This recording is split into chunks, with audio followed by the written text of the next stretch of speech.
Su questo caso c'è molta confusione,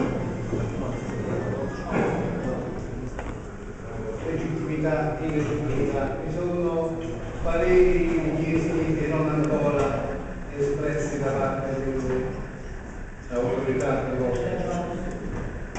È un'occasione anche per ricordare nel giusto binario un qualcosa che stamattina non c'è stata conferenza di lavoro su questa tematica, per reiterare anche il primo che da diversi giorni stiamo vivendo e per dare delle indicazioni ben precise.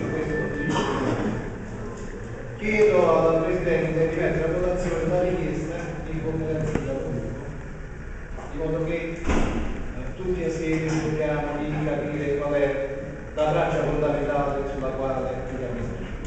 Non nessuna intenzione di percorrere percorsi illegittimi. Ognuno di noi ha e deve pure salvaguardare la propria immagine, quello di consigliere comunale. Quindi prego il Presidente di mettere a votazione la richiesta di una conferenza di capigruppo della prossima. Grazie. Allora, consigliere Dano, forse non si accorge, questa è una cosa di comunicazione. Noi dobbiamo entrare sul capo del giorno, quindi quando arriverà il capo, no, devo dire la richiesta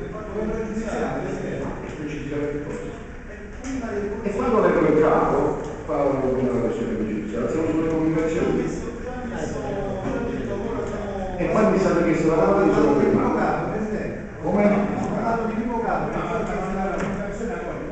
Scusate, io ho fatto le comunicazioni, pensavo che non ci fossero interventi, stava passando al primo capo. Ho capito. Allora, consigliere dove è?